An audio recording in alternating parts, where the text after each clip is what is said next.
Good evening, everyone. I am 100 years old today. A long life, a full life, but not a day has passed that I haven't thought about him. His name was William, my best friend, my brother in every way but blood. We were just boys when we met, barely old enough to dream about the future. He played the piano and I played the violin.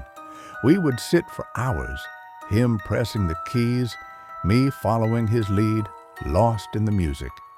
We swore that one day we would play on the biggest stage in the world, together. But Wall had other plans. We were sent away, pulled from our music, from our dreams, from everything we knew. We were barely old enough to understand what war truly was, but it didn't matter. It took us anyway. The last time I saw him, he smiled at me even as we stood in the mud, even as the sound of gunfire filled the air. "When this is over," he said, "we'll play again, just you and me under the lights, with the whole world listening." I held on to that promise.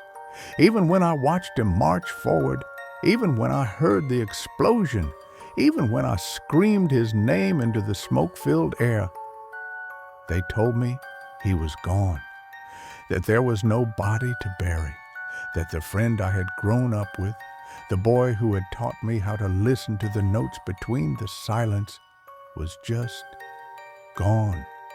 But I never played again, not without him. The violin became silent like me, like the stage we never got to stand on together. I carried his promise like a weight I could never put down. I grew old, I watched the world change, but through it all, I never forgot.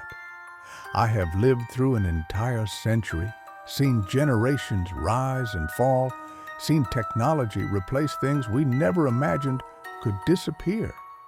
But there are things war takes from you that time cannot heal. It does not take them in a single moment, not in the battlefield, not in the explosion, not even in death. It takes them slowly, day by day, year by year. You wake up and you realize your best friend has been gone longer than he was ever alive. You walk the streets and see the world move forward while you remain frozen in the past.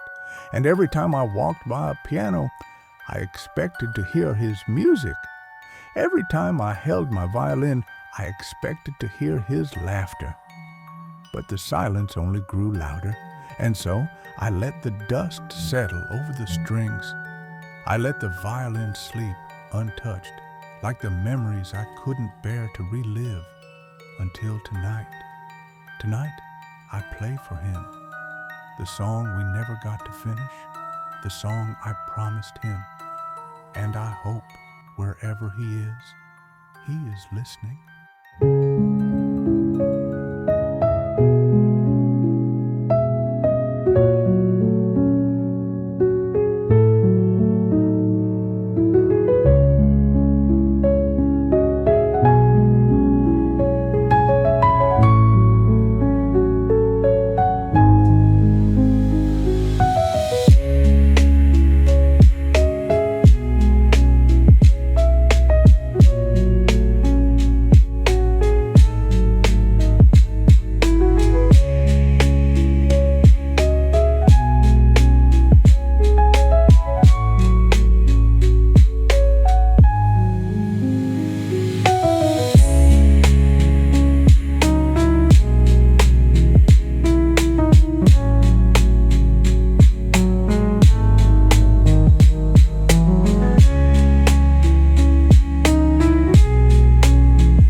This is his song, our song, the last song we were meant to play together.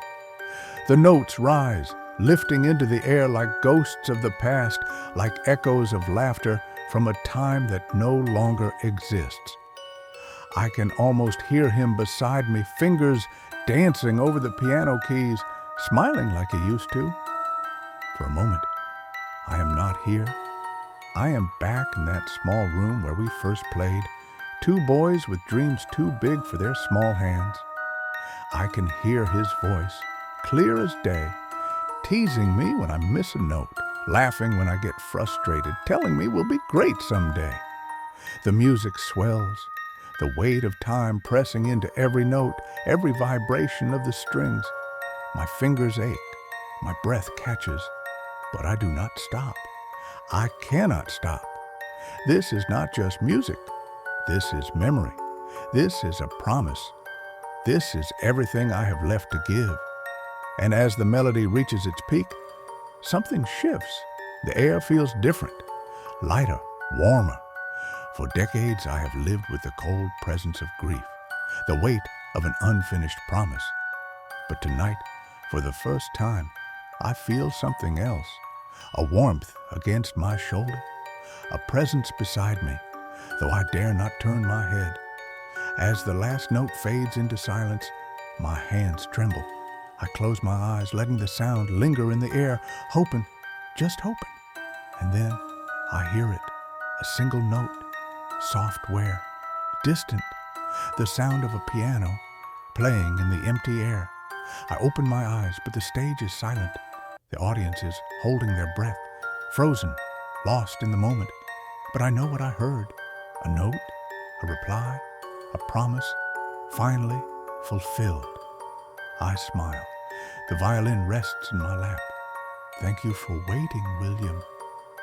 I whisper his name one last time, and somewhere beyond the stage, beyond time itself, I know he is smiling too.